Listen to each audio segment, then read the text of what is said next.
Hello, everyone, and welcome back to the podcast. Why am I talking like this? Because I tried to record the intro several times and couldn't really decide on what I wanted to do. So I thought I would talk like this as if I had planned it all along. Hello. I am back. I know there's been some time apart, and I'm gonna apologize for that, but to quote the great musician, it's probably Tom Petty. Life is a highway, and I want to ride it sometimes, but not always. Most of the time, I just want to stay home. So I apologize for the gap in service of me doing free work for everybody, but I had stuff go on. I survived a FurCon that I wasn't overly thrilled about having to go to, but work. I survived my return to the wrestling ring, despite the match not being good. But I'll get into that. And and I survived a computer issue that I'm still vaguely dealing with. But after I finish recording this, I'm going to try and solve the problem. And we'll be back to do these full things probably every week unless I get lazy. So how's everybody doing? This is whatever the worst year of my life has become. I'm Drew, or Sarah and Softpaws, on the things, on the X and the Instagram and this YouTube channel that you're listening to, and Letterboxd, which is the important one, and twitch.tv/Softpaws, even though I haven't done anything yet, but that's because I've been too busy. But I am going to do that. I swear to the God I don't believe in that I will be doing that very soon. It's just a matter of having the free time and not work and wrestling related business. You can also feel free, if you want, to send me your money, even though I still feel very weird about asking for it because of everything else that's gone on. PayPal.me/Sarah and Softpaws. Anything you want to send is cool. I think I'm open to taking requests at this point because it's not like I have tons of ideas and concepts going on. But if you want to pay for a request, it's the same rules as before. Let's aim for 2 hours, and I'll do some stuff. Things that are important to me.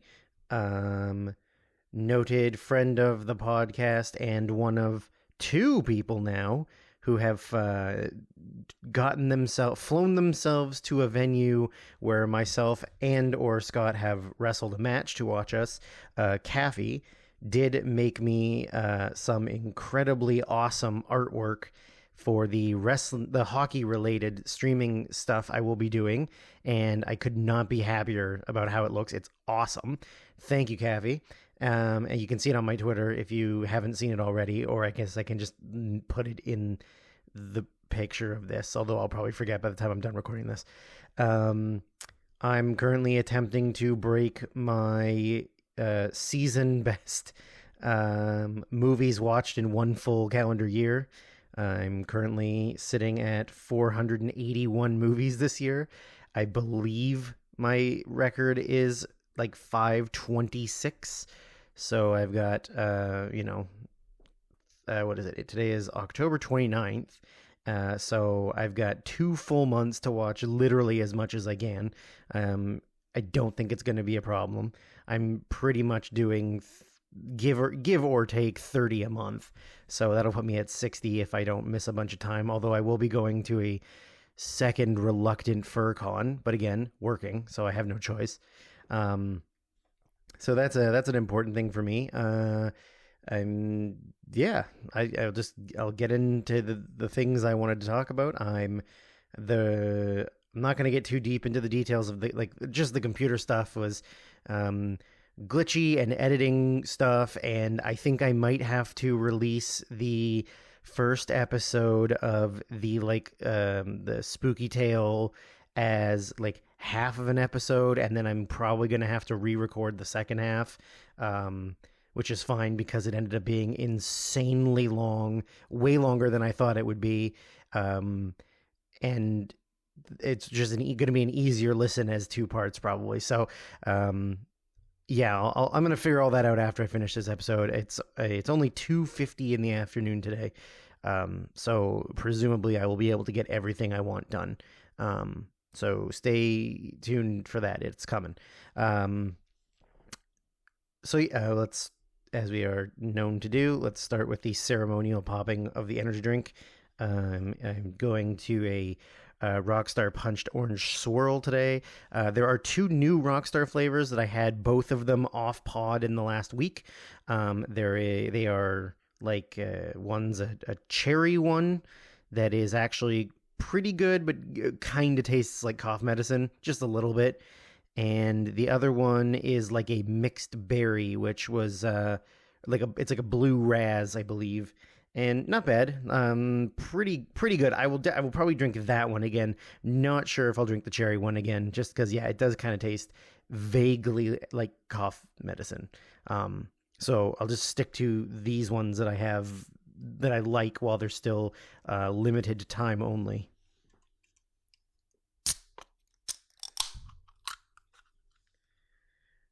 So where to begin?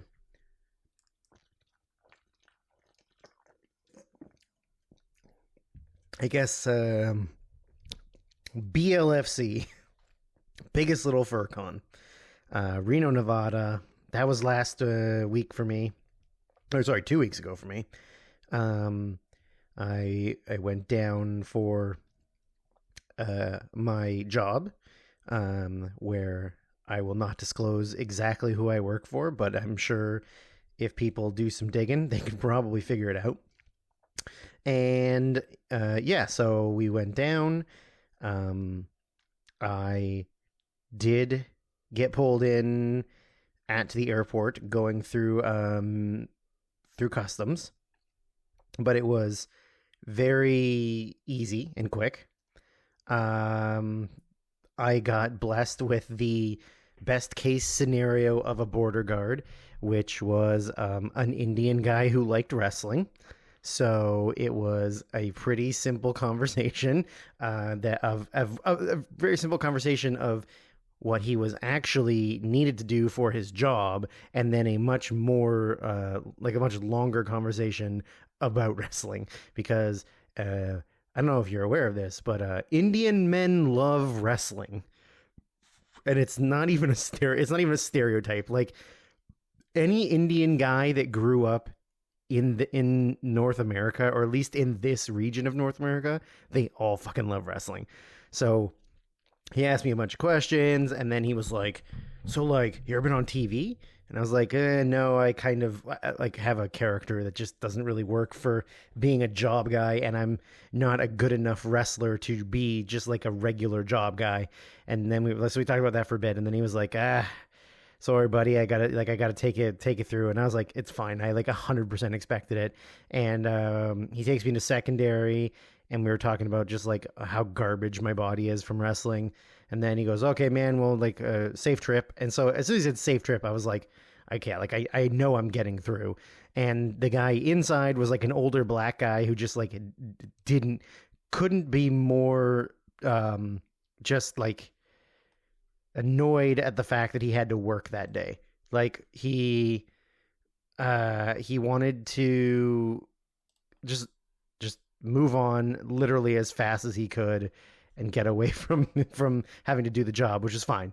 So I got through. We meet back up on the other side. We catch our flight from Vancouver to San Francisco. Then we had to kill a little bit of time in the airport in San Francisco, and then San Francisco to Reno. And yeah, I've never been to Reno. I've been to Vegas once, like last year, and so this was new. And in the nicest way possible, and by nicest way possible, I mean I don't mean this in a nice way at all. Reno's kind of a butthole, and kind of a terrible place to be. Not necessarily because, like, well, one, there's nothing to do. Like unless you're there to gamble, um like there isn't anything to do. Like at least with Vegas, there's like the touristy side of Vegas of like seeing landmarks or, finding like cool little like places to go or restaurants or whatever. There's at least that, but like in Reno there's nothing. Like I was looking up the best places to eat and or like places that had like high star ratings and stuff, but it was like, like Chick-fil-A was like number 4 on the list. So I was like, oh, this place is not good. So we stayed at the con, and everything was at the Grand Sierra Resort and Casino, which is like outside the downtown part, kind of just like in its own space right next to the airport. And the hotel kind of sucked in the sense that it's obviously a very old hotel. And from what I heard from other people is that like it's maybe getting torn down, but they had just renovated a bunch of it. So a ton of the hotel is completely renovated and like modernized and clean and tidy. And then the rest of it still looks like it's from the 50s or 60s. Like all the carpeting, especially in the convention hall, like the carpet was trash. Like all these like if you walked anywhere in it, like all these fibers came up, and then there would just be these like rolled chunks of brown fiber like everywhere on the floor. And the like the casino, the machines are modern, but the like casino itself is like kind of crappy looking. So we check in, and we had some time to kill on the first day because we didn't have to set up for the con until the Monday. So Sunday we get there, and I think we got there at 5 or 6. So we walked over to the only thing that was near us, which was a Walmart, because I had forgotten, despite going to Vegas last year, that all of the casinos, you can still smoke in them. And I'm relatively allergic to cigarette smoke. I mean, all smoke, but cigarette smoke really bothers me. So I was like, oh great, I have to go to Walmart right now and get allergy pills, or I'm not going to be able to survive like probably tomorrow, because tomorrow would be like one of the busier days for us. So we checked in, we got our room. I think there's very specific personal details of things that I won't say, but the 2 people I went with are my 2 friends and coworkers, one of whom being my boss, and they both had very specific needs and wants from being at the convention as 2 legitimate furries, and I had different wants and needs as a man who didn't want to be there. And it was fine, but their needs definitely were something that they cared more about. Like I'm a very like chill, like go with the flow, whatever kind of guy. Not a lot of things are really like a big pain in the ass for me when it comes to like doing, staying in a hotel or travel or where we are. Also the fact that like I wasn't paying for it, so I feel like I can't really complain if I'm not paying for anything.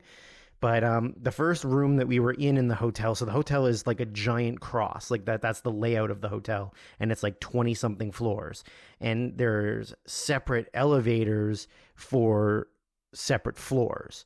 So like everything goes to the ground level and goes up, but like these elevators are dedicated to floors like 1 through like 7 or 10, and then this one is 11 to like 18 or 19, and then this one's like all the top floors. And I think it's just their way of like decongesting all of the elevator movement, and so people aren't just like standing and waiting for elevators. They don't have to get off at several different floors, whatever. But the first room we checked into, which was like a completely renovated, like brand new layout, was on the side of the hotel where your key card for your room is what you needed to get on the elevator, but you could only go to your floor. So if you get in, I don't remember what floor we were on, like the 21st maybe. You tap your card, you push 21, it would go to 21. If you tap your card and you push 22, it doesn't go to 22. It just automatically goes to 21.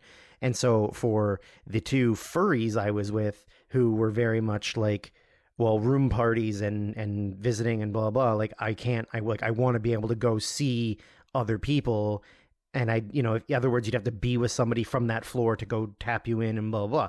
So that was like a big concern to them. Like I didn't really care. Like the room was nice and it was fine, but then my boss, who's the one paying for everything, was like not really thrilled about it. So he went and switched rooms. So he got us a room on the first floor. So we were like, oh, I mean, that's pretty sick. Then we don't even have to use the elevator at all. Like, okay, that's pretty cool. And so we go to where the first floor rooms are, and it was like 30 or 40% bigger of a room, but it was a smoking room. So the entire room reeked of cigarettes. And we hadn't gone to Walmart yet, and I was like, well, like if we don't go get allergy pills like within the next hour, like I'm gonna be like itching and scratching and like really uncomfortable. But we all, the three of us all talked about it, and we were like, look, this is way more convenient. The room is bigger. We have more space. We're going to go to Walmart. We'll buy some Glade plugins and some Febreze and maybe like like a air filter, like an electric air filter or something. And we'll like plug all that in and it'll be fine. And we all agreed. We were like, yeah, that's fine. We can do that. Like, it's not the end of the world if we, like a little bit of smell is fine. So we go over to the Walmart. We get all the things that we need to get. And like, man, like the Walmart itself as an experience was very bizarre for me. Like, we have Walmarts in Canada, and the Walmarts in Canada are like, for the most part, like well looked after and well maintained, and they have supply and stock, and it's like, it's what you imagine a Walmart to be. And I guess a Walmart maybe in like a more like populated area is probably very similar to the ones here. When we drive down for wrestling, we would always stop at big ones in like Washington, north of Seattle. And like, for the most part, they're like relatively clean and tidy and organized, and they look nice. But like, I was not ready for the like culture shock of this one in Reno. It was like completely disorganized. Like, half the store was like perfectly maintained, and then part of it was like they had just decided to like dump a pallet there, and like that's where those things go now.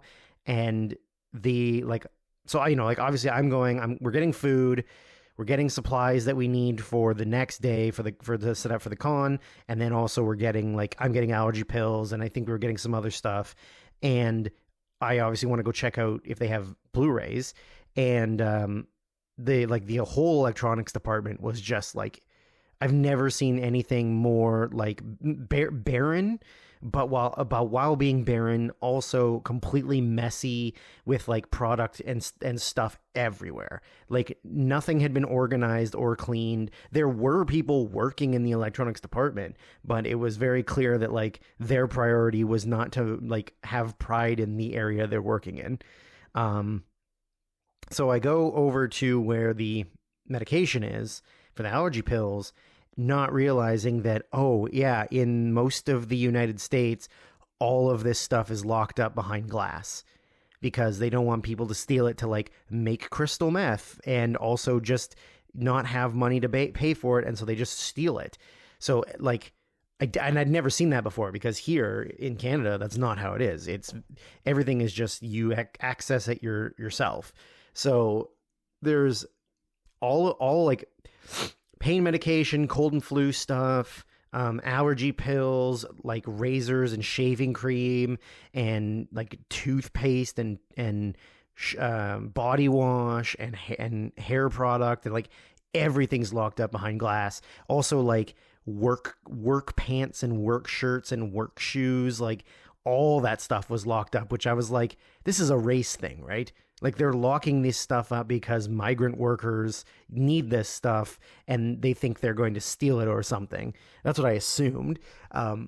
So in these aisles, and I'm sure like a bunch of you people listening, you people, you know who you are, Brian. You live in the United States, some of you, or almost all of you, and like maybe your Walmart is exactly the same. So you're thinking like, yeah, that's how it normally is, and like I'm crazy. but like it's not. For me, that was like a completely like whoa, this is wild. So in the aisles, they have these like little buttons that have like a, please push for attendee or whatever. There's me, there's 3 other like sets of people that all need stuff out of this one aisle. We've pushed every button in that section. So there's like 5 or 6 buttons. We've pushed literally every button, and we are all just standing there and like nothing's happening. And we're pushing the buttons more. One person walked away to see if they could find somebody nearby. And then finally this like older Asian lady comes over, and she helps the first person and opens the cabinet and takes out the thing. And while she has the cabinet open, one of the other people is like, oh, I actually also just need, can you just grab that for me? And she goes, hold on a second. And she closes the glass, locks it. I think it's pretty smart the way that they do it is that they have like little plastic containers that they put the product in, and then they lock the plastic container. So when you go up to pay, they just unlock it for you and take it. I mean, like that's a pretty clever way of managing everything, but it's like kind of also at the same time very annoying, because I'm used to just being able to like grab a leave or whatever and go up to the front. And so she helps this person, puts it in a little plastic thing, locks it, and then fucking walks away. And all the other people standing there, myself included, are like, hey, excuse me. And she just ear blinders on, and she just walked away. And so I'm like, well, I guess I'm not getting fucking allergy pills because it's already been like 15 minutes. Meanwhile, the other 2 have gone and done like a little bit of grocery shopping and a little bit of the other stuff like we needed, like the Febreze stuff and the Glade plugins, whatever. So I go over, I get some food, and then we go to the lineup, and the lineup's pretty big. So I was like, okay, well, I guess I'm going to go back and try to get allergy pills. So I walk back over. There's nobody there. None of the people are waiting anymore. I push the 2 buttons, and I wait and I wait and I wait. And finally, some guy walks over with another customer and helps that guy. And then I said to him, like, hey, can you help me? And he's like, yeah, that's why I'm here. I'm like, oh, good. And then I'm like, because the other person just walked away, and I mean, I know this is going to sound like me harping on the Walmart staff. Like, I get it. That job probably fucking sucks big time, and I'm sure they do not pay you enough for the amount of shit you got to deal with. But like, you are getting paid for a job, and your job is to, if the button connected to the little phone in your pocket is your job, then hey, I'm sorry, you have to do your job, even if you've got other things to do. Like, that sucks for you, but also like, we need stuff. So the guy got out for me, put in a little thing, whatever, we go. And then we get through, we get paid, pay for it, whatever. We go back to the hotel. And I'm going to like skip all of the annoying personal stuff that happened involving one person that I was there with, because that I don't need to share any of that stuff because you don't know any of them. And I also don't want to like put all of that out there in the universe. So I'll just talk about the other stuff. So we go to bed, and then in the morning, we have to get up and go get the rental van, and getting the rental van was a fucking nightmare because the girl in charge was maybe like 21 and was the manager somehow, and while helping us was also talking on the phone with one of her friends who obviously works at one of the other U-Hauls while she was also eating Arby's. And then there was a lineup of people, and the people behind us were getting very agitated, and it was a very frustrating experience. And then we had to go pick up all of the display for like the merchandise stuff in the room. And I'm sorry that these fucking Skype notifications are popping up. I didn't even know I had Skype open. Anywho, so we go to where we have to pick up all that stuff, and the gentlemen that work in the warehouse where we had to pick that stuff up in were less than friendly and less than helpful. And except for the one, the first 2 guys were very cranky, very rude, did not want to, like, we were inconveniencing them by picking up the order at their work. But the guy who helped us load the truck was actually very nice. So we head back to the convention, and then for anyone who has been to a convention or knows about conventions or knows furries, we were told that we could get into the den to start setting up at noon. That turned out to be a huge lie.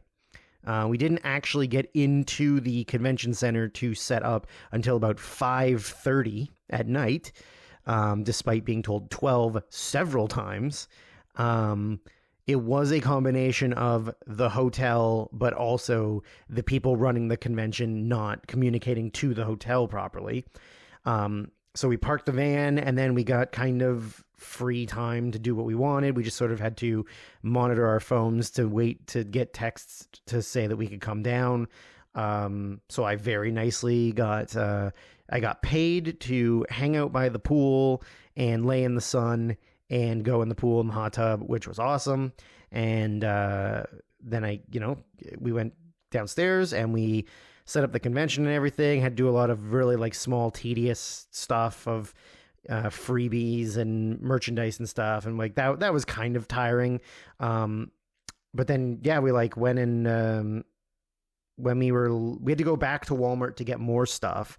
So we went to Walmart, got more stuff, came back, and then we just sort of like, we're done for the night. Like, what are we going to be down there till midnight? Like, no, there's no point. So we just kind of did our own thing. And by did our own thing, I mean the other two went out and mingled with their furry friends, and I ate a salad and deli meat from Walmart in the room while watching House on my phone.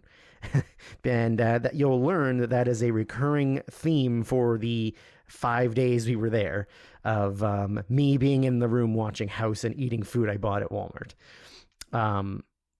So the morning comes, we get up, we go downstairs, set up the convention, and are finished setting up the booth and everything.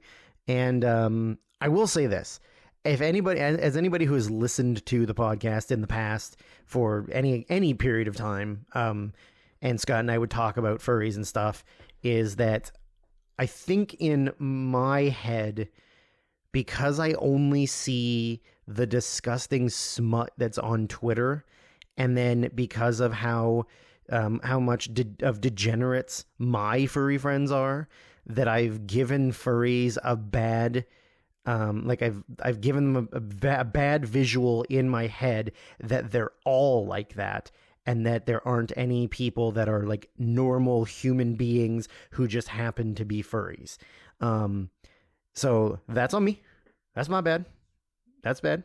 But yeah, like there were a lot of people that were really like genuinely normal people that just happened to be furries. And so I was kind of like, okay, like I think in my head I thought everybody was going to be like this, like the worst of the worst, right? Like a 10 on the like autistic and awkward, doesn't know when to leave a conversation, doesn't shower, doesn't take care of themselves, is kind of like weird and rude or like or not polite. And it was the exact opposite. There was literally only like less than a handful of people that like lingered too long or just like didn't understand that, hey, I'm doing a job here and I have to go help these other people. I can't just stand here while you tell me the same thing 10 times in a row.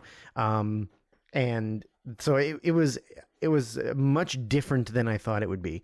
Like that the people were a lot friendlier and more normal. I got to have a conversation with some guy who works for the game day like broadcast stuff for the Detroit Red Wings.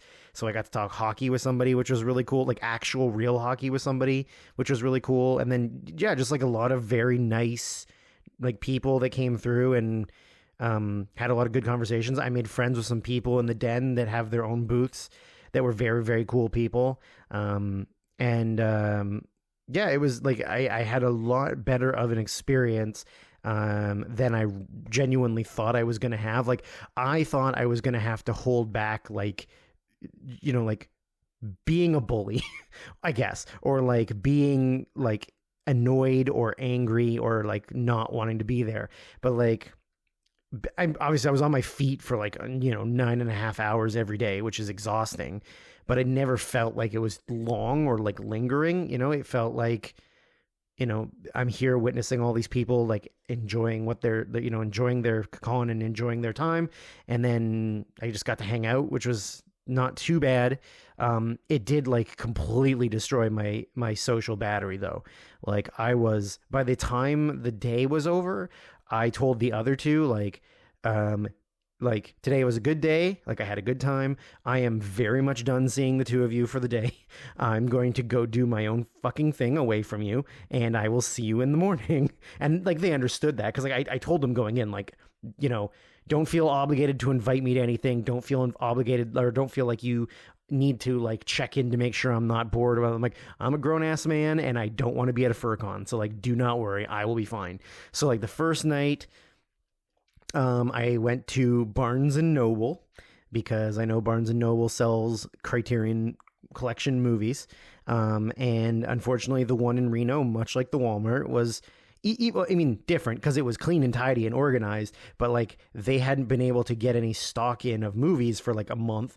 So they only had a handful of stuff. And I did manage to get 2 things, which I was fine with. But like that was kind of disappointing. And then I was going to go to Chick-fil-A, but it was on the other side of the highway and it was dark outside. So I was like, I probably shouldn't just wander off in that direction and try and find it. So that would be my second evening of buying a fresh salad and deli meat from Walmart and then eating it in the hotel room while I watched House. And then the second day of the Dealer's Den, we say kind of the same thing. Like, pretty like we were really busy, and I think. Again, without going into too much personal detail, we weren't, as a company, weren't sure how well we would do, but turns out we are just as popular as ever, and everybody was very glad to see us there because it was the first convention that this company has done in 5 years, and a lot of people didn't even really like, so quite a few people didn't even know that we were still a thing. So that was pretty cool. And yeah, just like a lot of really friendly people. Everybody was really cool and social. And again, there was only a couple weirdos. Somebody had a companion dog with them that was like the sweetest, kindest, like most loving, like please give me affection dog and I've ever met in my life. Like it was maybe like some kind of pit bull mix, and its name was Bagels. And I told my boss that was my favorite part of the entire trip was like sitting on the floor cross-legged in the booth, just having this dog like lick my face and like want me to keep petting him, like never stop petting him. And I was like, oh, this makes the whole trip worth it. It was the most adorable, sweet, loving dog I've ever been around. And I was so happy. Like that made my entire trip. And the owners were incredibly sweet people as well. So like it was a nice experience. And so second day ends, same thing. No, maybe we ate real food on that day. We might have gone and gotten pizza at there was like a round table pizza inside the hotel that was incredibly busy because every furry there was either eating at the round table pizza or the Port of Subs, which gave one of the other 2 guys who ate it every day diarrhea every day, and he continued to eat it every day despite it giving him diarrhea. Anyways, so yeah, I think we maybe had pizza, and then I had frozen yogurt because I wanted to treat myself because I was in a good mood from the dog. And then I got snacks, and I just went up to the room and watched House on my phone until I fell asleep. And then they came back from doing their furry gay thing during the evening. And then third day was like real chill. My boss did not spend any time at the booth. He was out doing his brunches and hosting the dance competition and doing all these like event things, which was fine. We didn't need him. And yeah, like it was pretty easy.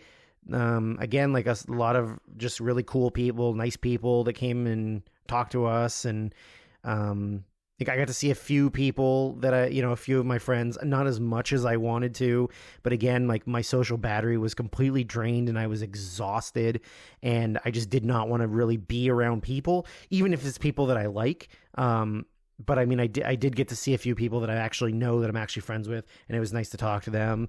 But yeah, like I'm not a social person. If I work a 9-hour day, I'm like I need to just like watch movies or TV or video games and be by myself. Like I can't push myself past my social limit.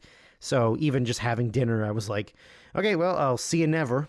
And so, yeah, anyways, day 3 was real chill, real easy. And then we had a very fancy Mexican meal in the hotel, which was excellent food. Very, very delicious. And then I was going to gamble. Oh, no, sorry. We were going to go to the hot tub. Because there was like a massive pool there outdoor, and then a smaller infinity pool and 4 hot tubs and like a bunch of like deck space, like lounging space. And so we were like, well, the 2 of us, because one of us wanted to go do gay furry business, which I didn't ask questions. And so myself and my boss decided like, oh, let's go in the hot tub. Like they hadn't been in the pool at all. I had only been the first day. So we're like, let's go. But he's a very popular gentleman. He has a lot of friends and a lot of people, well-wishers, and people who want to see him. So it took us a long-ass time to get downstairs, and actually get to where the hot tub was.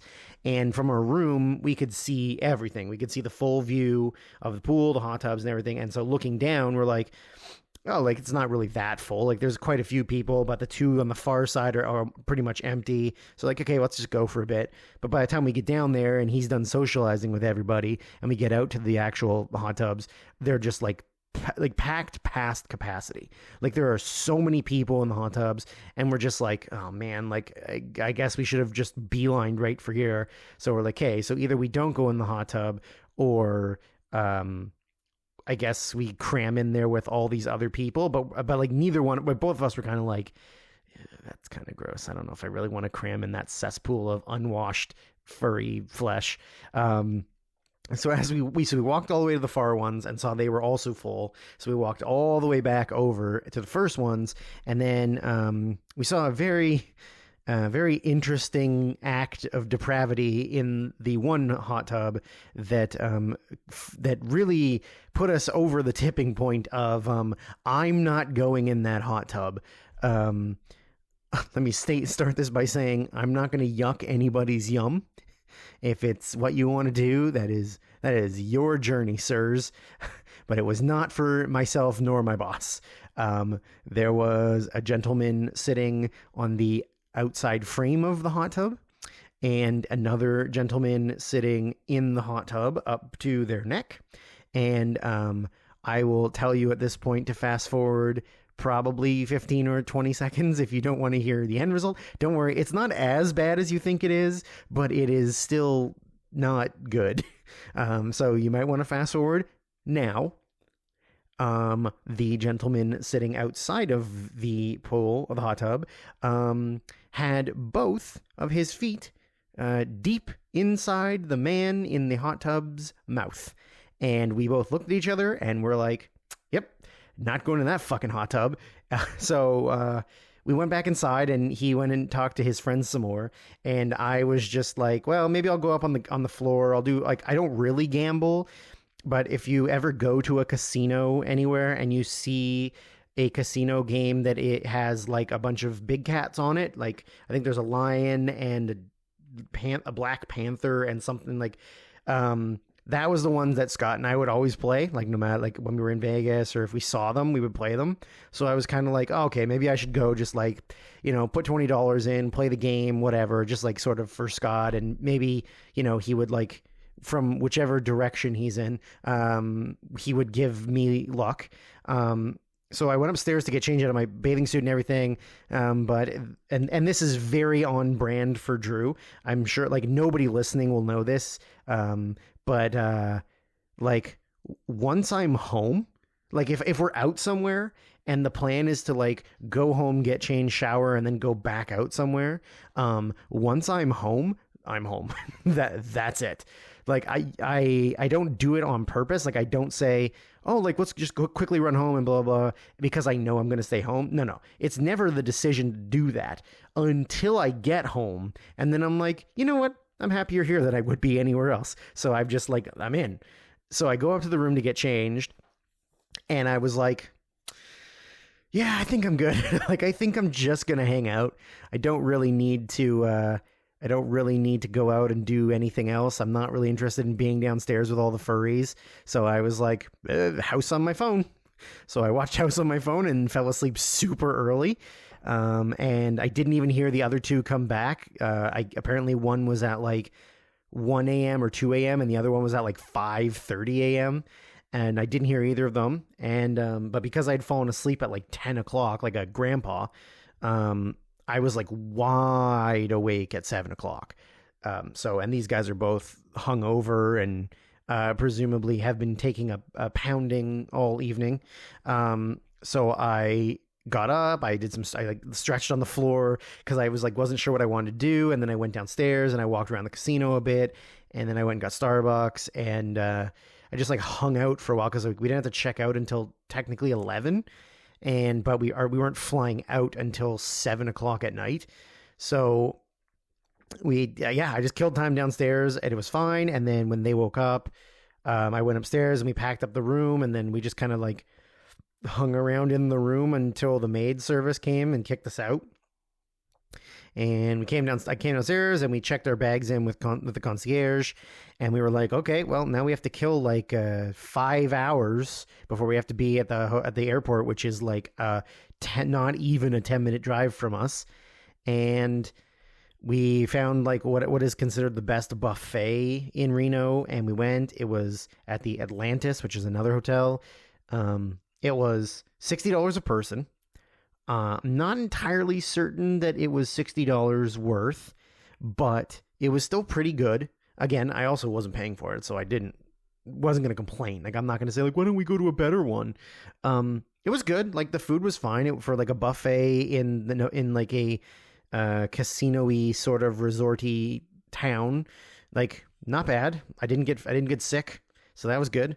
So we loaded up on that, and then they were like, I guess we just go back to the hotel. And I was like, I don't really want to just go hang out at the hotel. Like, that's boring. You know, like the con was over, but there were still so many furries hanging around that I was just like, I don't really want, like, I'm just going to go to the mall, I guess. So I took an Uber to a mall and wandered around and just kind of looked at stuff and browsed. And it was, you know, a typical medium-sized mall that had some stuff. And I bought nothing. Came back, whatever. We go to the airport. We fly home. We got back to Vancouver at midnight. And I'm, of course, assuming I'm getting pulled in when I land, because every time I cross back into Canada, there is a human being in this country who has used my legal government name and a birthday very similar to mine as an alias and committed atrocities. So every time I come back into the country, I get pulled in. So I'm expecting it, and so we all just kind of agreed. I said, like, you know, once we get off, let's just depart. Like, we don't need to wait for each other. We don't need to say goodbye. Like, let's just leave, and we can leave. So we get off the plane. I go right through. They didn't ask me a single fucking question. And so I was like, oh, maybe this other guy has like finally been caught and I'll be fine going in and out of the country. So here's hoping that's the truth, and it's not just that they were lazy that at midnight on a Friday.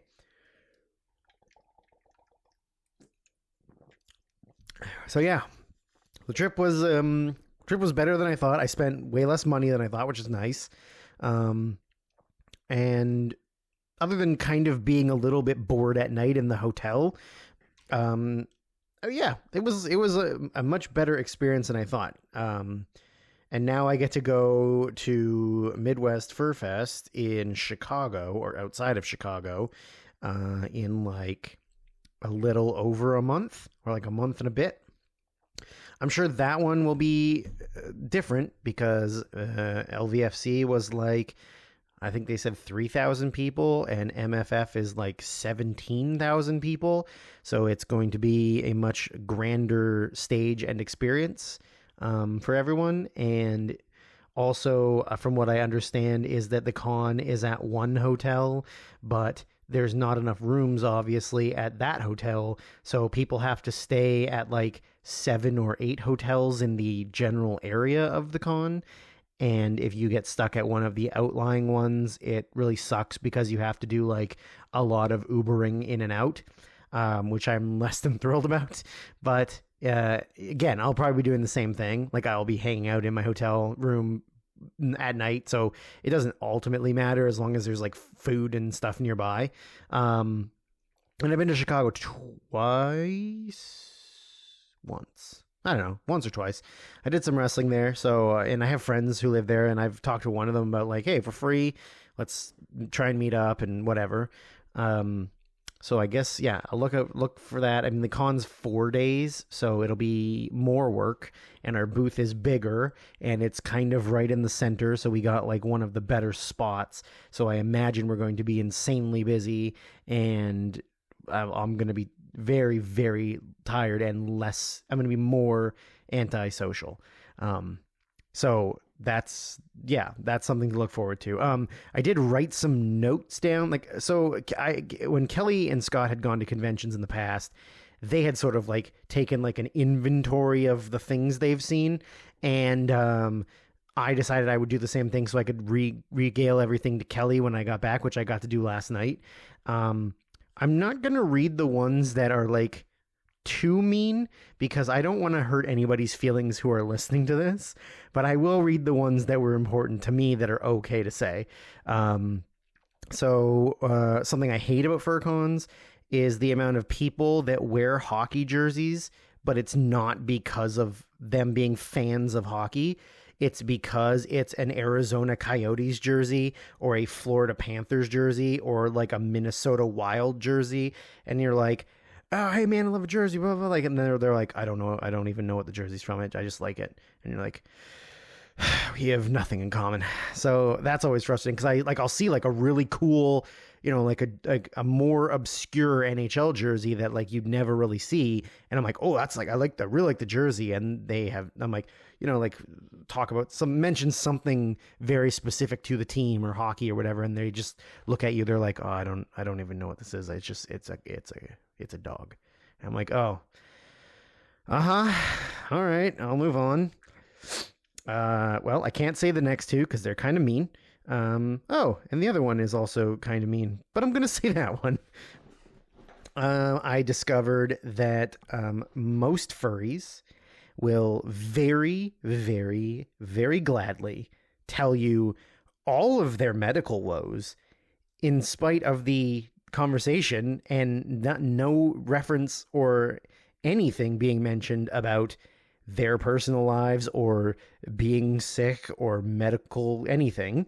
There were several people that just in the middle of having a conversation about our products or our company will just bring up, oh, well, last year I had this really bad fall and I almost had to have my leg amputated, but then I recovered, but then my insurance wouldn't cover the medication I needed to be taking, so I had to take this other medication, but then it counterbalanced my antidepressant medication, and then I had to go to physiotherapy, and like the whole time I'm like, oh, I'm sorry, like, not even being rude, just like, are you talking to me about, like, I thought they were just like, I don't know who they were talking, like, I'm working, right? Like, I'm helping other people, talking to other people, and this person has just gone on their whole entire medical journey with me, and I'm like, oh, I didn't realize I was the focal point of your conversation. I'm like, okay, yeah, and I'm like, please go away. Like, I'm not trying not to be sympathetic towards you, but like, I don't give a fuck. I got other things going on.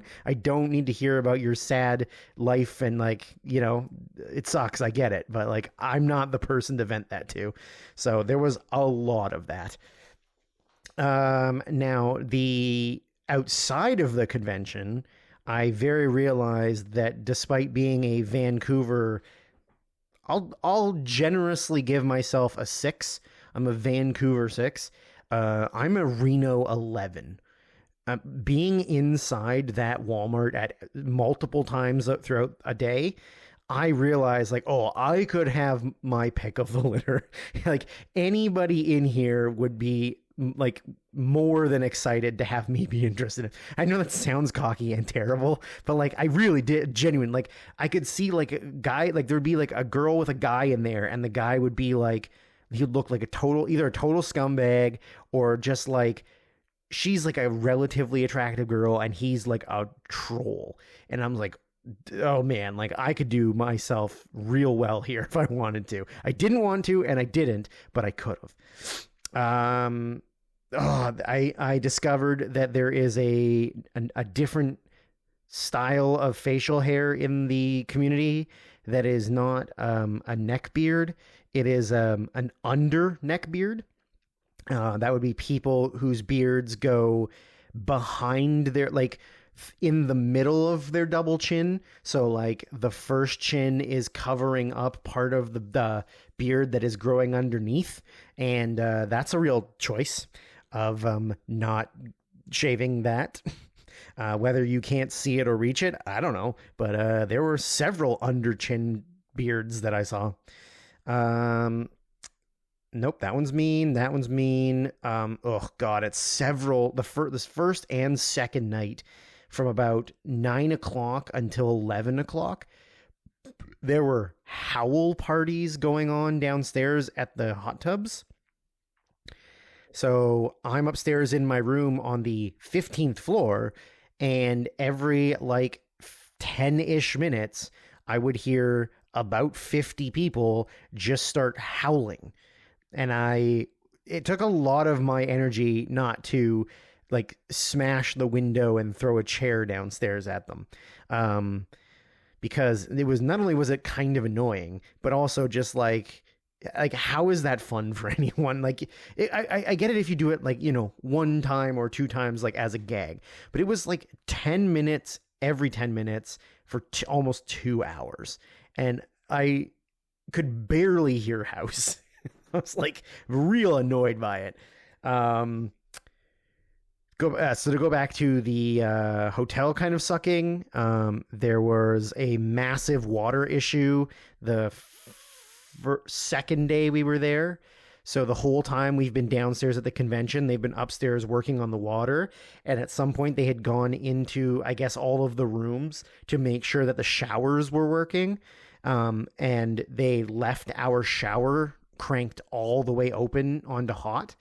And when my boss went upstairs, like at, you know, then closed at 5, and he went upstairs at like, I don't know, 5:30, our bathroom was almost completely, like the floor was almost completely flooded with water because the shower had been running for 9 or 10 hours. So there was that. And then on the second day, while we were downstairs in the den, the power went out on the second floor, which is the casino floor.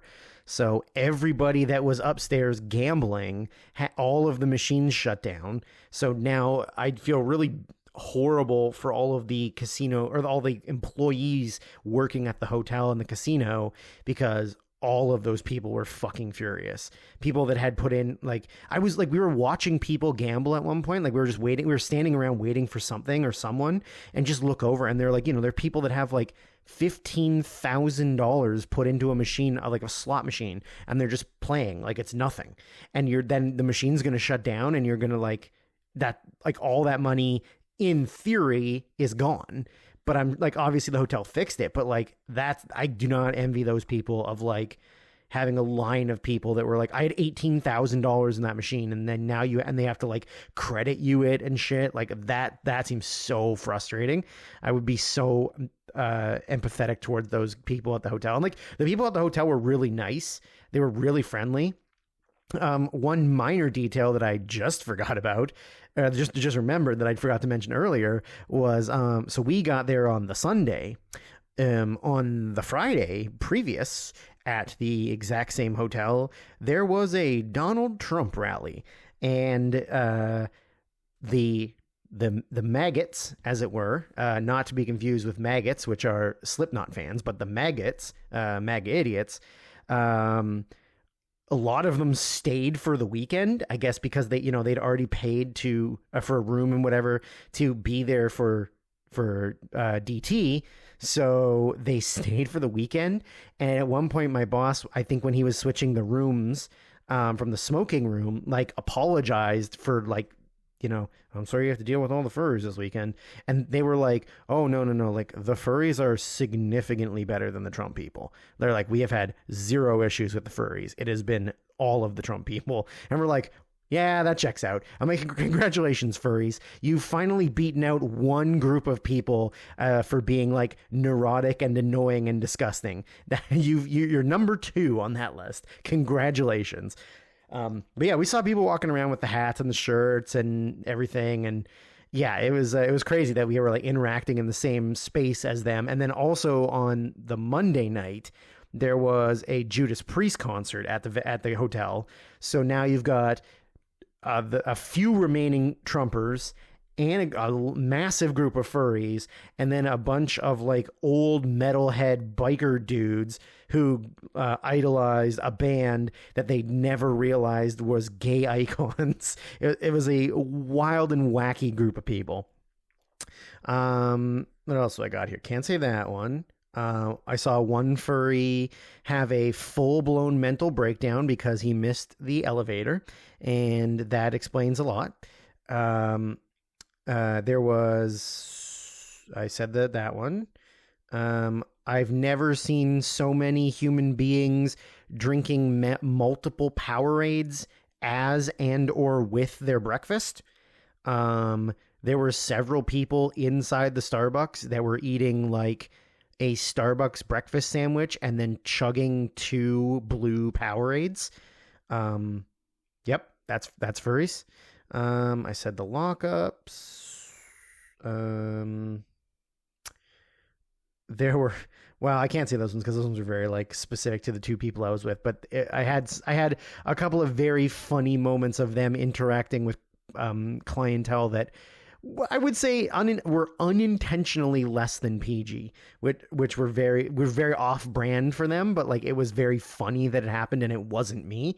I was expecting that I would accidentally say something stupid because like there are, in the furry community, there are a lot of people that identify as trans. There's a lot of people that identify as non-binary and all across the spectrum. But there is also just a lot of people that dress kind of androgynous. You can't overly tell like, are you a plus sized lesbian? Are you a MTF trans? There's a real hard distinguishing line of like, I can tell who these people are, and these people I don't want to assume or something. And I thought I would be the one that would like misgender somebody or like accident. Like I use the term man or like guys very broadly. Like I don't say it as like you are men. I just say like, hey guys, how's it going? Like as a greeting, not like, hey, every single one of you is a man. And so I was concerned that I would say that and then like somebody would get offended. I was on my best behavior and I didn't do it at all. And my other 2 cohorts both did it multiple times. And I was like, oh, I wish Scott was here so I could tell him. Because like it was very funny to me that I was the good guy. We had a vast variety of Uber drivers.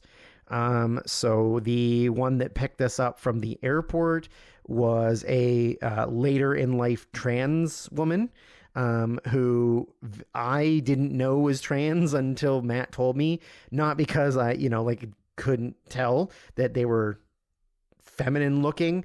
I thought because like they looked like a 50-year-old who still listens to like Motley Crue and Poison and is like a rocker. And the only way that we even knew that this person was trans was because on the Uber app, my boss showed me and said, oh, like, do you want to see their picture on the Uber app? And look, and it's like a more masculine version of that person. And so I was like, oh, like I wouldn't have even clued in. And he was like, yeah, like that's kind of wild that like, they had said when we got out of the casino, they were like, we made mention to the Trump rally and they were like, oh, Jesus Christ. Like, yeah, I had to drive a couple people. And we're like, oh, I feel bad for you, but like, I it's the job. And then we had to take another Uber another time. And it was like an old dude in his 70s that was very clearly like a right leaning, like he didn't specifically say anything, but like one of the 2 of them got in the front seat and the other 2 are gay and I'm not. And he got in the front seat and he was like, do you mind sitting in the back? And there was like this pause until they were like, well, there's 3 of us. Oh yeah, okay, it's fine. And then the whole time, like, we were kind of hesitant about saying why we were there. So, like, where are you guys from? And we're like, oh, we're down from Canada. And he kind of had this like, Canada, like, fuck on, like, like I think kind of the vibe of like, well, Canadians are all libtards and they're all like left wing babies and blah, blah. Like, he definitely had that sort of tone to his voice after the fact. And then he asked us why we were here, and we didn't want to say FurCon, so we were like, oh, gaming convention. And he's like, oh, you guys are gamers? And we're like, yeah. And then he's like, oh, okay, cool. He's like, yeah, there's a lot of conventions going, like a lot of like really weird stuff. And we're like, yeah, a lot of weird stuff. I don't know what you're talking about. So there was that. And then on the way to the airport, we had a very funny, sassy black lady, which was really funny, especially because she was very hard on the rule of if you're in the car, you have to talk to her. And she's like, everybody, not just like the person in the front seat or whatever, like everybody has to talk to her. She's like, I don't even care about getting a tip. The only rule I have is everybody's got to talk when they're in here. And we're like, okay, that's fine. So she was funny and she was like pretty social, and that was nice. But yeah, so like, those are the nice notes. I guess if you want to know the mean notes, hit me up on social media and I'll decide if I feel comfortable telling you. So that was a couple weeks ago. And then this past Friday, so I'm recording this on Tuesday. It'll be Wednesday when you hear this. Or maybe I'll nicely upload it tonight. I don't know. We'll find out. Anywho, so I had my first match back. Shout out to Max at Boom. He's a great dude, awesome dude, one of the best wrestling promoters I've worked with, other than, Drew at SOS also, but he's my friend, so that I don't know if that counts. But Max at Boom is an awesome dude. He did a lot of stuff for me and for Scott's family and everybody when Scott passed away, and he's just like a all around like solid dude and a great booker and promoter. And he so when I after Scott passed and he'd reach out to me and we kind of had like a very, very brief talk about how I said I was 50-50 at the time and I wasn't really sure if I wanted to or what I wanted to do. And I'd kind of said that, like, if I want to keep going, I don't think I want to wrestle as a cat, because the cat thing was Scott and I together, and also he was like the OG, so I feel like I would just be doing like a bad service to the cat gimmick because I'm not like him, and I want to just do something else. Like, I kind of want to be a heel because that's what I like doing. I'm a much better heel than I'm a face, and we never really like talked too much about it. And then I said, when I kind of decided I would do it, there was like maybe August, and I said, like, hey man, like I would love to at least have a match if that's possible. And he was like, yeah, absolutely, of course. So he put me on this October show, and as time was getting closer, I didn't really think about it that much. It was kind of like I just had too much going on with like NHL 25 coming out and then going to Reno and just like a lot, like life and stuff and work, and I just wasn't really thinking about it. And then it was starting to get closer, and he told me what my match was. And I mean, I don't think he'll ever hear this, but like, so I was supposed to have a singles match against this guy named Sharif, who is my friend and I've wrestled several times, but like, he had just become a bad guy for the first time. He's a lot smaller than me, at like height and weight wise. And I like, it's not like I wouldn't have done it, right? Like, I was just going to let him kick my ass and just get all of his stuff in to make him like look good and be this big mean heel if he can be. But like, as it got closer, I was just kind of like, I don't know if I don't even know if I can think of ideas or like the spots or the story. Like, nothing's really coming to me, and I'm real anxious and hesitant and nervous about everything. And I was like, I don't know how I feel about this. And then before I got the chance to kind of message Max about it and tell him how I was feeling, he was like, oh, hey, sorry, I had to move a bunch of things around. I had to change some stuff. So I'm going to team you with Izzy McQueen, and you're going to wrestle the Illa Tribe.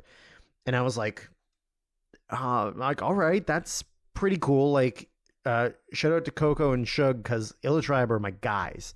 Like, those are my guys. I love those dudes. They are so much fun to be around. Like, they're awesome. And so as soon as he said them, I was like, oh, okay. Like, not that I don't like Sharif, and not like I wouldn't have wrestled with him and had a good enough match, but I was like, Illa have history with Scott and I. We've wrestled them 4 or 5 times. We've done a lot of cool stuff with them. They're great to work with. So I was like, okay, like, that's pretty cool. And like, I've known Izzy for a while. We've been kind of acquaintances, but not really like friends. But like, I was like, I know Izzy. So I was like, okay, like, that's a fun thing. So, we're building up to the day, and I go to the show, and, we get there, we start putting the match together, and I'm feeling okay. But again, like, this is the first match I've had in 4 months. I'm recording today, which is the 29th. And if I put it up today, it's 2 days. If I put it up tomorrow, it's 1 day. Because October 31st, 2004 was my first wrestling match in a ring. And this is the 20th year of me wrestling. Now, if you take away COVID and injuries and the times that I like prioritized hockey over wrestling, it's maybe more like 16 years or maybe 15 years, but it's the 20th anniversary or 20th year of me wrestling in a ring. But it's probably only the 3rd or 4th show ever in my life that I've been on that Scott wasn't there. I can think of a couple of VCW shows where we did the Scott's Not Here shows. I did one 3-2-1 battle show in Washington when Scott had a broken arm that I went down with Dan, and Dan was going to a concert instead of wrestling. So I wrestled that show without Scott. And yeah, maybe it's just 3. I don't know. It's 3 or 4 without him. So I wasn't really sure how I felt about everything, but I got there. We're putting the match together, and we were given 8 minutes, which is not a lot of time. But now that I'm past it by 4 or 5 days, it was the right amount of time. Because I haven't done anything really physical. I mean, I worked out a little bit, but not hard. And if you ever talk to wrestlers or wrestlers, there's a huge difference between working out in the gym and doing cardio in the gym, running on a treadmill, riding a bike, rowing machines, whatever. There is a massive difference between that cardio and being in the ring and doing wrestling. You can do as much cardio as you want, but being in the ring and taking bumps and rolls and running and picking people up and dropping down and getting up and moving, like, it is a completely different physical exertion than just running on a treadmill, or even like, maybe it's close to swimming, but like, I can't swim, so I don't really know. But I think it's more of like a full body thing than just running or bike or whatever. So I physically, I was not in the best lungs and breath and that kind of way, but feel like body wise, I haven't bumped. I haven't fallen since the last match I had, which was the night before everything happened, and I got hurt in that match, like really bad, to the point where I couldn't walk for like 2 days. And I've had hip issues on and off probably for like 3 or 4 years at this point. And I just wasn't sure what was going to happen, right? Like, am I going to take one bump and then I'm going to be exactly the same way as I was at SOS in June? Or am I going to be perfectly fine and able to do it? Like, I honestly, truly, really did not know. And so we put the match together, and we do our little facey fire up stuff, which is nothing. And then the very first move I'm taking is a 1D or a 3D for Dudley Boy fans. And I was like, well, like, first move off the top is like a big double team double finish. So I was like, if I land and can't move my body, I'm not kicking out. So I guess this is the test. So we did it, and like, I landed, I was fine. And then we just kind of did what we did. And I did Scott's move. I did the Rainmaker, and then they cheated to beat me and whatever. And it was this big thing. And then I was they left and I just kind of stayed in the ring, like face down for a while, and just like, I think a lot of it was the match didn't go, it wasn't as smooth as I would have liked it to have been. Granted, like, not barely any of it was my fault, but I had like massive imposter syndrome, like big time, because I had the brand new wrestling shoes that that got delivered to Scott's house as we were driving down to the show for his final match. And I'd never worn them before. They'd stayed in the box in my closet. I had a brand new singlet that was exactly the replica of his singlet, but snow leopard, that I had only worn in that match.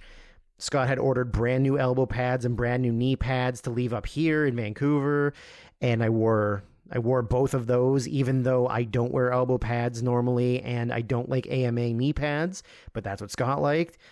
And I wore his big cat shirt with the furry shoulders, and so I felt like I was cosplaying as him, but I just kind of felt like a shitty knockoff version. Like, when Dan messaged me and asked me how it went, and I told him I felt like a real Rick Bogner, which, if you're not a wrestling fan, you're not going to know who that is. And even if you are a wrestling fan, you might not know who that specific name was. But in the 90s, when Scott Hall and Kevin Nash left WWF for WCW, WWF still owned the right to the characters of Diesel and Razor Ramon. So what they did was they took the Glenn Jacobs, who would end up being Kane in WWE, and this Canadian wrestler named Rick Bogner, who they kind of like sent him away to do some training to like do the same punches and learn the movements and the taunts and your hair and like, be Razor Ramon, but like it was a shitty Razor Ramon, like it's some guy who's not Scott Hall, one of the most underrated professional wrestlers of all time. It's just some guy doing Razor Ramon. And I very much felt like I was some guy doing Scott, like I came out and I tried to do his entrance. I went through a whole crowd. I high-fived everybody. I even high-fived all the kids, which normally I would just skip the kids. I did the go to every side of the ring and do like the claws up to get the crowd going. And I popped the shirt off, and I was doing all the Scott moves, but I just kind of felt like I was, like I'm a guy doing a shitty version of Scott. And that was something I wasn't overly happy with at the end of it. Not because I was like, oh, I shouldn't have been doing all of Scott's stuff, but it was just like like everybody's last memory from Boom would be Scott doing that much better than me. And now I'm like putting this new memory in their head of a worse wrestler doing the same thing. And I just like wasn't super happy about it. So I just kind of like laid in the ring for a second, because I wasn't sure if it was my last match. I wasn't sure how everything was going to go in the future. I hadn't talked to Boom at all about, hey, am I going to keep doing this? Am I going to be on the roster? Or was this like a pity party for me because my friend died? I wasn't really sure. And like, in all honesty, if that's what it was, I would have no hard feelings towards Max at all. I completely understand that like I was brought in by Scott to work as a team, and that was what the deal was. And now that that's not a thing anymore, I would fully understand if it was just like a one-off to kind of give me a send-off or give Scott a send-off, and then I don't come back. Like, I would not be mad at them at all, because I know that wasn't what the deal was. But we hadn't had that conversation, and so I didn't know. So I'm laying in the ring, and Illa leaves, and like, honestly, like, a big shout out to Izzy. Izzy like got down with me on the mat and was like, you did a good job, and then said, let's get up. If this is your last match, let's have a nice send off. And even though we weren't really friends, we were just kind of wrestling acquaintances. Even though I'd wrestled against her partner a bunch of times, and I know him really well. We aren't really friends. We're just wrestling acquaintances. But I mean, shout out to Izzy. Like, got me up and raised my arm and gave me a big hug and like gave me a nice moment in front of the Boom crowd. And it was something that was really nice. And I wasn't laying in the ring because I wanted like a send off or like a big attention thing or anything. I was laying in the ring because I was kind of mad at myself for not doing a better job. And I was also just like, I didn't want to no sell the fact that Illa had just given me like a huge finishing move. And yeah, Izzy was awesome. Like I was not expecting that at all. And we get to the back and we have like a big hug and like, Illa and all of us, like just like I love those guys so much. And they're like, some guys who I really value, like having been in the ring with. And honestly, at this point, like I don't even really know what the answer is to am I done wrestling? Because I left it in after intermission, and Max still had the rest of the show, and then he had the Saturday show as well. He did send me a message on Saturday just checking in with me, and I thanked him for the opportunity and everything. But we still haven't talked about doing more. We didn't have the time to talk about it. And then I came home and had a conversation with, like, I've talked to Kelly a little bit, I've talked to Dan a little bit, I've talked to Chewy a little bit, I've talked to my partner a little bit, and I'm still so undecided. But that being said, if right this second I got a message from Max and he said, do you want to be on the November show? I would say yes. So this thing is, am I done? I don't fucking know. I really don't fucking know. The good part was I wasn't hurt. Physically, I wasn't hurt. My back was fine. I just had like the general wrestling soreness. I wasn't in pain or anything. I still honestly, I think I'm just going to take it like opportunity by opportunity. If somebody tells me they want to put me on a show or whatever, then I'll probably do it, but it'll also depend on like who I'm wrestling against or what I'm doing. Like, I don't know that I'm physically capable of doing like a big, hard, like hitting each other really hard, tons of big moves, tons of big spots. I think that's kind of out of my system and done with my body. So if I want to keep doing cat stuff and just have fun, that's fine with me. But yeah, it's going to be like opportunity by opportunity, I think is what's going to happen. I don't think it's actually just going to be like a straight up yes or no, at least for the time being. But like, I had a great time at the show. It was really nice to see everybody. I mean, this community of wrestlers, the Boom people and the SOS people and a lot of the like Lionsgate Dojo people and that community, like we're like vaguely intertwined with one another. It's such a great group of human beings and like awesome wrestlers and people that I just love being around. And I'm so happy that I was given the opportunity by Boom to be there and do the show, because in all honesty, they didn't have to. They didn't have to give me anything. They didn't have to give me any opportunity. I'm so glad that I could go in there and do my best to, keep Scott's memory fresh. I mean, I think that's sort of maybe the driving force in part of it is to me of why I would keep going, is because I want to keep Scott's memory like fresh in people's minds. Like the longer we go without there being big cat related stuff, I don't want people to forget about how much he loved wrestling and how much he loved performing and being in front of the crowds, and also just his love of wrestling in general. Like, I just don't want the more casual people in his life to forget about him, because I know that like the people who have been friends with him and have wrestled with him or against him for 20 years aren't going to forget him. But it's the people of the last 3 or since the pandemic, and he and I wrestled more than we had ever wrestled consistently since the pandemic. And so for all those people, they have like a 3-ish year memory of him, as opposed to like the 20-year memory that I have. And yeah, maybe it's selfish that I want to keep the memory going, and I want to keep people thinking about, oh man, I miss having him, hit a tiger driver and then pop off his shirt and do the whole, like, his whole combo, or like, I missed when he would do his big strong boy spots with guys that were significantly bigger and better shape than him. Like I want to keep all that stuff fresh in everybody's minds. And so maybe that's part of why I would keep going. And if I'm being honest too, like, I do love it, and I do like being in there and entertaining, and it's definitely weirder without him.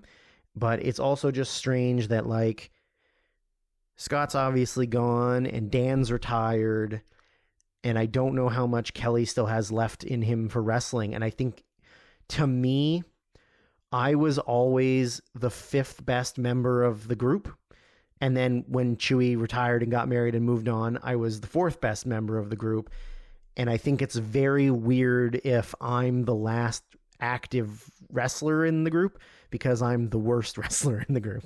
I mean, Kelly's not done, but I don't know about Kelly, right? I mean, we talked about it last night, and he's still, figuring it out or thinking about it. But, like, I think it's very strange if the fifth best wrestler in the group from VCW is still the only active wrestler left. That's very strange to me.